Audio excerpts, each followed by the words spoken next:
이 세상에서 가장 위대하고 가장 아름다운 단어가 있다면 아마 어머니일 것입니다.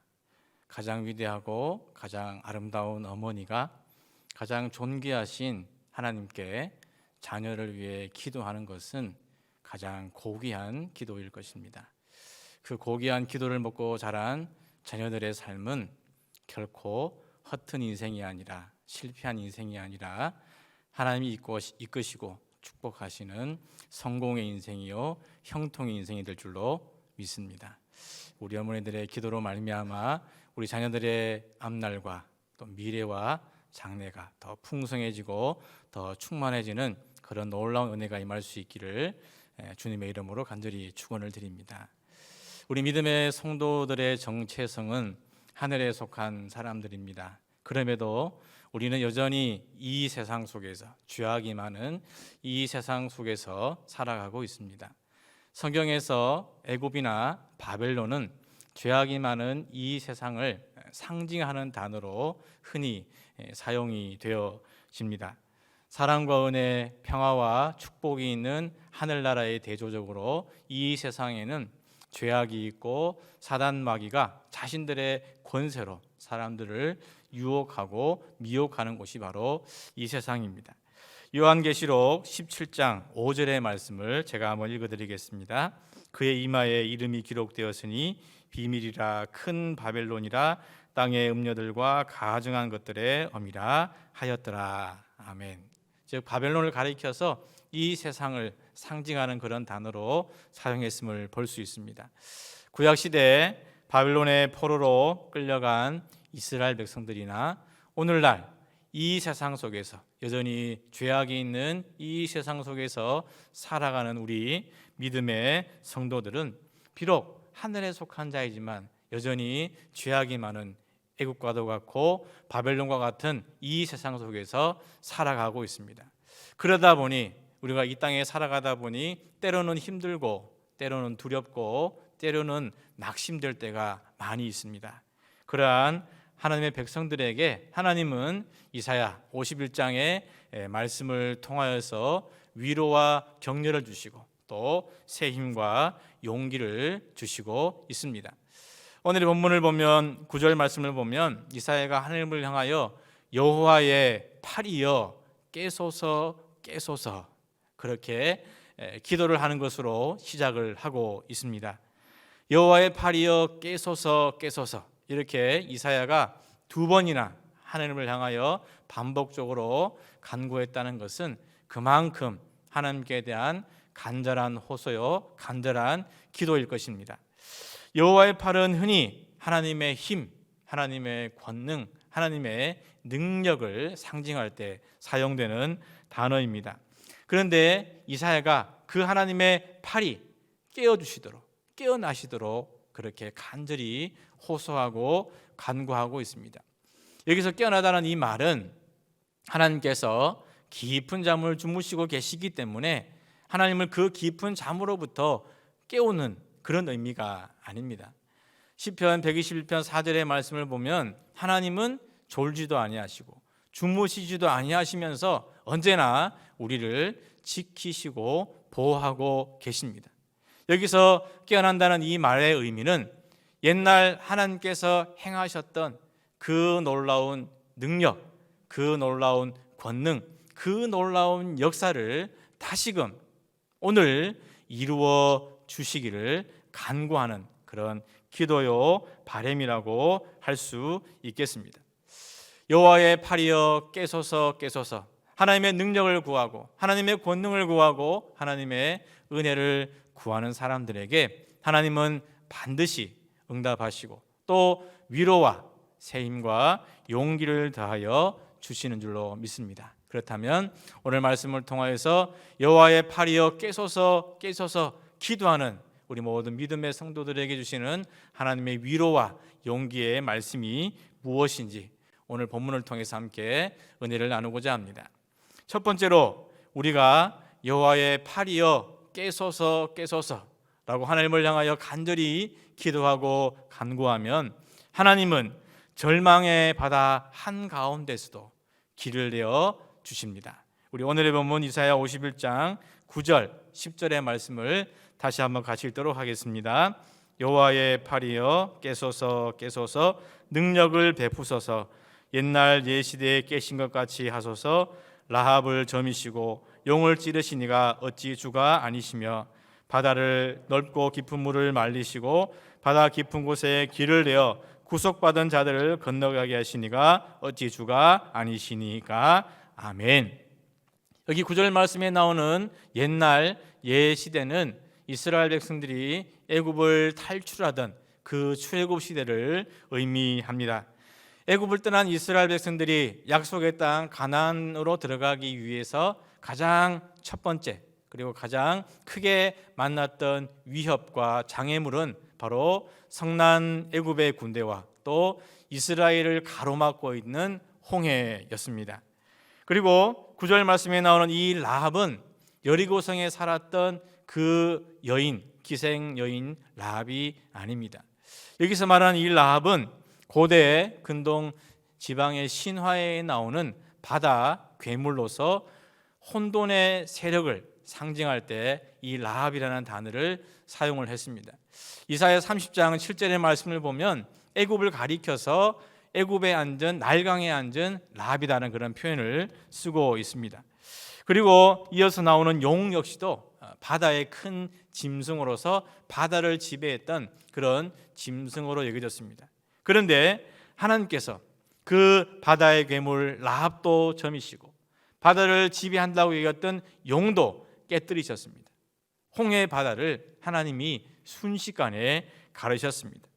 하나님께서 바다 가운데 길을 내심으로 말미암아 하나님은 하늘과 땅의 하나님만이 아니라 바다까지도 다 통치하시는 유일하신 창조주이심을 그 출애굽 사건을 통하여서 천명해 주셨습니다.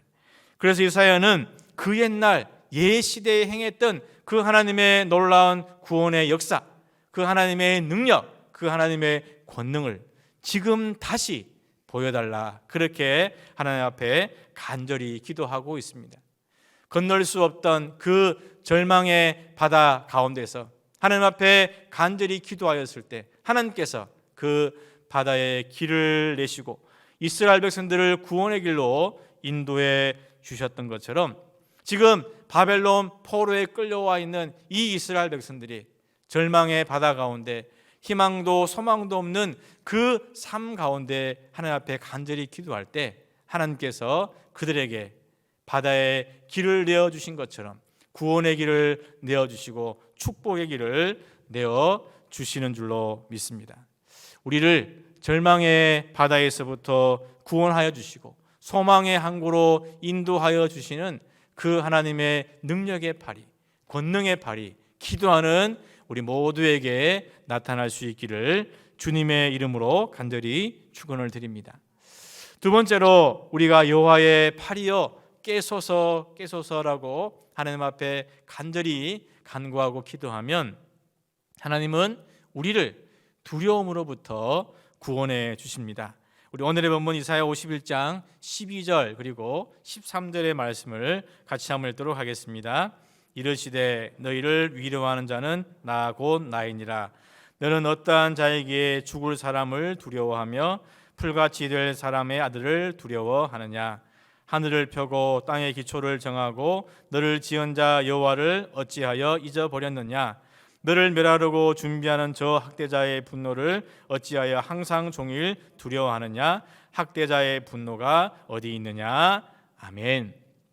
현대 심리학자들에 따르면 현대인들이 느끼는 두려움은 무려 600가지 이상이나 된다고 합니다. 예를 든다면 높은 곳에 올라가는 것에 대한 두려움이 있는 고소공포증도 있고, 아니면 갇혀 있는 폐쇄된 공간에 들어가지 못하는 두려움이 있는 폐쇄공포증도 있습니다. 또 어떤 사람들은 작은 곤충을 두려워하는 곤충공포증이나, 아니면 어린이들 같은 경우에는 치과에 가기 두려워하는 그런 치과 두려움도 있습니다. 현대에는 이만큼 두려움과 공포의 종류가 다양하고 많습니다. 뿐만 아니라 불투명한 미래에 대한 두려움도 있고, 또 실패에 대한 두려움도 있고, 또 질병에 대한 두려움도 있습니다. 그리고 무엇보다 인간에게 있어서 가장 큰 두려움은 아마 죽음에 대한 두려움일 것입니다. 그런데 이런 많은 두려움으로부터 자유로울 수 있는 사람은 두 종류의 사람밖에 없다고 합니다. 첫 번째는 정신이상자. 정신이 나가면 그런 게 안 두려운 거예요. 두 번째로 죽은 사람. 즉 정신 이상자가 아니면 죽은 사람만이 이런 두려움으로부터 자유로울 수 있다고 합니다. 즉 범죄한 인간의 윤자 속에는 태초의 인간 아담에게서부터 내려오는 두려움이 유전적으로 내재되어 있습니다. 그러하기에 살아있는 사람이라면 누구나 다 두려움 속에 살아간다는 것입니다.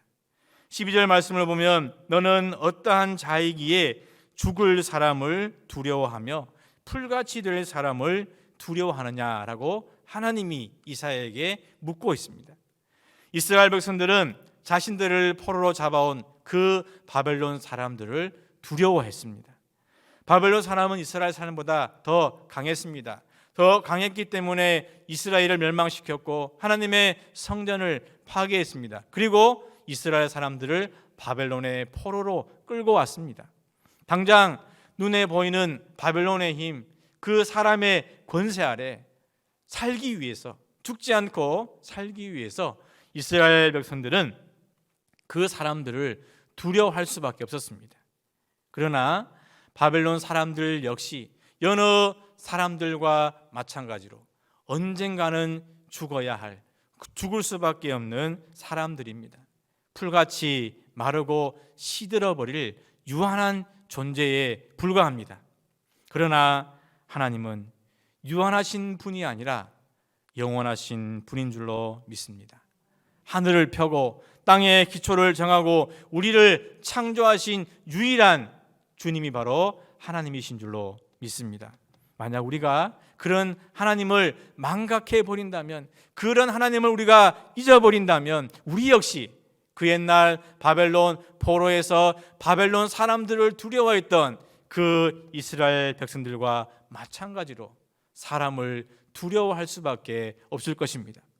그런데 예수님은 마땅히 두려워해야 할 하나님만 두려워하고 결코 사람을 두려워하지 말라 말씀하고 있습니다. 우리 마태복음 10장 28절의 말씀을 같이 한번 읽도록 하겠습니다. 몸은 죽여도 영혼은 능히 죽이지 못하는 자들을 두려워하지 말고 오직 몸과 영혼을 능히 지옥에 멸하실 수 있는 이를 두려워하라. 아멘. 아무리 바벨론 사람의 힘이 세다고 하여도, 아무리 이 세상의 권세가 강하다고 해도 우리의 몸은 죽일 수 있지만 우리의 영혼까지는 그들이 어찌할 수 없습니다. 그러나 하나님은 우리의 몸만이 아니라 우리의 영혼도 영원한 형벌에 처할 수도 있고 반대로 영원한 생명, 영생으로 인도하여 주실 수도 있습니다. 그러므로 우리는 마땅히 두려워해야 할 하나님만 두려워할 수 있기를 간절히 바랍니다. 언젠가는 죽을 수밖에 없는 사람을 두려워하는 것이 아니라, 이 세상을 두려워하는 것이 아니라 우리의 영혼을 영원한 생명으로 인도하시고 이끌어 가시는 그 하나님을 두려워하는 우리 모두가 될 수 있기를 간절히 바랍니다. 하나님 우리와 함께 하심으로 말미암아 더 이상 두려워 떠는 인생이 아니라 오히려 담대한 삶, 담대한 인생을 살아가는 우리 귀한 믿음의 성도가 될 수 있기를 주님의 이름으로 간절히 축원을 드립니다. 세 번째로 우리가 여호와의 팔이여 깨소서라고 하나님 앞에 간절히 간구하고 기도하면 하나님은 우리에게 풍성한 축복을 더하여 주십니다. 우리 오늘의 본문 이사야 51장 14절의 말씀을 같이 한번 읽도록 하겠습니다. 결박된 포로가 속히 놓을 것이니 죽지도 아니할 것이요 구덩이로 내려가지도 아니할 것이며 그의 양식이 부족하지도 아니하리라. 아멘. 이스라엘 백성들이 비록 지금 당장은 포로 생활에 결박 가운데 놓여 있다고 하더라도 하나님은 반드시 그들을 그 포로의 결박에서부터 놓아 주실 것입니다. 이스라엘 백성들을 포로로 끌고 간 그곳에서 이스라엘 백성들은 혹시나 더 심한 고통을 당하지는 않을까? 아니면 고국에 돌아가지도 못하고 내가 이방의 나라에서 죽지 않을까? 그런 두려움 속에 살아갔습니다. 그런데 하나님은 이스라엘 백성들을 향하여서 이렇게 말씀하고 있습니다. 너희가 그 포로된 것에서부터, 그 결박된 것에서부터 놓여질 뿐만 아니라 죽지도 않고 더 깊은 구렁이와 수렁 속으로 빠지지도 않을 것이라 말씀하고 있습니다. 그리고 이어지는 말씀을 보면 그의 양식이 부족하지도 아니하리라, 그렇게 말씀하고 있습니다. 하나님 이스라엘 백성들을 겨우 멸망의 자리에서, 죽음의 자리에서 생명을 부지하는 그런 정도로만 구원해 주시는 분이 아닙니다. 오히려 하나님의 구원은 너무나 완전해서 이스라엘 백성들을 그 고난에서 끌어올리시고 그 결박에서 풀어주시는 것을 넘어서 이스라엘 백성들이 풍성함으로 부족함이 없는 삶을 살아갈 수 있도록 축복해 주신다, 그렇게 말씀하고 있습니다. 여기서 부족하지도 아니하리라는 이 말씀은 미완료형입니다. 시제가 미완료형입니다. 즉 하나님께서 이스라엘 백성들을 향한 그 부족함이 없는 축복은 계속적으로 지속적으로 이어질 것을 말씀하고 있습니다. 하나님의 풍성한 축복은 이례적이고 일시적인 것이 결코 아닙니다. 하나님의 축복은 완전하고 영원한 것입니다. 다윗은 하나님의 그러한 은혜와 축복을 너무나 잘 알고 있었기 때문에 시편 23편에서 여호와는 나의 목자시니 내게 부족함이 없으리로다, 그렇게 하나님을 향하여 찬양하고 고백했습니다.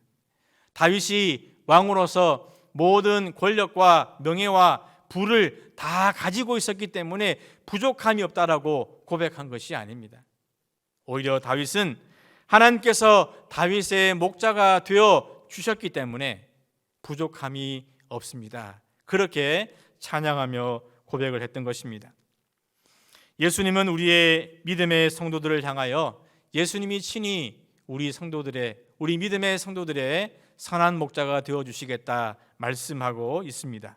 우리 요한복음 10장 10절과 11절의 말씀을 같이 한번 읽도록 하겠습니다. 도둑이 오는 것은 도둑질하고 죽이고 멸망시키려는 것뿐이요 내가 온 것은 양으로 생명을 얻게 하고 더 풍성히 얻게 하려는 것이라. 나는 선한 목자라. 선한 목자는 양들을 위하여 목숨을 버리거니와. 아멘. 이스라엘 백성을 향한 하나님의 풍성한 축복, 부족함이 없는 축복, 모자람이 없는 그 축복은 완전하고 영원하였습니다. 다윗의 목자가 되시는 여호와 하나님의 축복은 다윗으로 하여금 부족함이 없게 하였습니다. 그리고 우리의 선한 목자 되시는 예수님은 우리에게 생명을 얻게 하고 더 풍성히 얻게 하리라 약속하시고 말씀하여 주시고 있습니다. 뿐만 아니라 우리를 영원한 생명으로 인도하기 위하여 예수님의 그 귀한 목숨까지도 우리를 위하여 내어주시겠다, 그렇게 말씀하셨습니다. 이런 풍성한 축복, 더하여 주시는 축복, 모자람이 없는 그런 축복이 우리 모두에게 임할 수 있기를 간절히 바랍니다. 이제 말씀을 정리하겠습니다. 우리는 여전히 코로나가 횡행하고 있는 이 시대를 살아가고 있습니다. 때론 절망이 있고 때론 두려움이 있고 때론 부족함이 있는 이 세상 속에서 우리는 살아가고 있습니다. 그럼에도 우리가 믿음의 성도로서 사랑하는 자녀들을 위해 기도하는 어머니로서 여호와의 팔이여 깨소서 깨소서라고 더 간절히 사모하며 기도할 수 있기를 간절히 바랍니다. 우리 하나님 앞에 이렇게 간절히 기도하게 될 때 하나님은 첫 번째로 절망의 바다 가운데서도 길을 내어주시고 우리가 바라는 그 소망의 항구로 인도하여 주실 줄로 믿습니다. 두 번째로 우리가 여호와의 팔이여 깨소서 깨소서라고 기도하게 된다면 하나님은 우리를 모든 두려움으로부터 구원해 주실 뿐만 아니라 하늘의 평강으로 우리 심령 가운데 충만하게 채워 주실 줄로 믿습니다. 마지막으로 우리가 여호와의 팔이여 깨소서라고 기도하게 되면 하나님은 우리에게 부족함이 없는 완전하고 풍성한 은혜와 축복을 더하여 주실 줄로 믿습니다. 그러한 하나님의 은혜와 축복이 오늘만이 아니라 평생토록 우리의 삶 가운데, 우리 자녀들의 삶 가운데 누리며 살아가는 우리 모두가 될 수 있기를 주님의 이름으로 간절히 축원을 드립니다.